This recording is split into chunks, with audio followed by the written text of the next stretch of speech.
চট্টগ্রাম বন্দরের পণ্যবাহী গাড়ির গেট পাস ফি বৃদ্ধির প্রতিবাদে স্থবির হয়ে পড়েছে দেশের প্রধান সমুদ্র বন্দরের কার্যক্রম। গত 15 অক্টোবর থেকে পণ্য ও কন্টেইনারবাহী পরিবহন প্রবেশের ভাড়া 1,57 থেকে বাড়িয়ে 230 টাকা করার প্রতিবাদে শনিবার সকাল থেকে পণ্য পরিবহন বন্ধ ছিল। রোববারও সকাল 9টা থেকে বন্দরের সব ধরনের পণ্য ও কন্টেইনার ওঠানামা বন্ধ ছিল। দুপুরে পণ্য পরিবহন সংশ্লিষ্টদের সাথে বৈঠকে বসে বন্দর কর্তৃপক্ষ।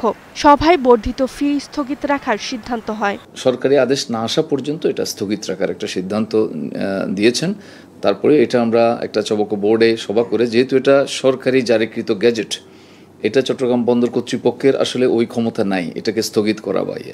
তারপরে আমরা চবকো বোর্ডে একটা সিদ্ধান্ত নিয়ে আমরা এটা সরকারের কাছে একটা প্রস্তাব প্রেরণ করব। পণ্য পরিবহন সংশ্লিষ্টরা বলছেন এই সিদ্ধান্তে তারা খুশি। এই ঘোষণা আসার পর পণ্য পরিবহন সংশ্লিষ্টরা তাদের কর্মসূচি প্রত্যাহার করে নেয়। 230 টাকা বন্দর মহোদয় এটা স্থগিত করেছেন। স্থগিত করে পূর্বের নিয়মে 57 টাকা 50 পয়সায় আপাতত উনি বহাল রেখেছেন। 230 টাকাটা বাতিল করেছেন। গেট পাসটা কিন্তু বন্দরে কেটে দিবে এখন থেকে। ঢাকা থেকে বোর্ড মিটিং শেষ করার পরে তারপর আমাদেরকে জানাবে। লিখিত পাইলে আমরা সিদ্ধান্ত প্রত্যাহার করে দেব।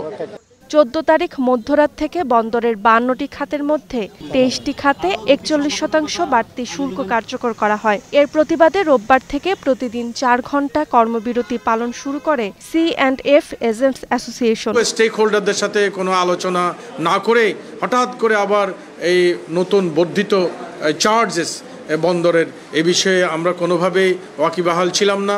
যেখানে 1 মাসের জন্য বন্দরের অতিরিক্ত চার্জ স্থগিত করা হয়েছে, আবার কি কারণে, কোন উদ্দেশ্যে, কোন চক্রান্তের কারণে এটি আবার আমাদের উপর ইম্পোজ করা হয়েছে।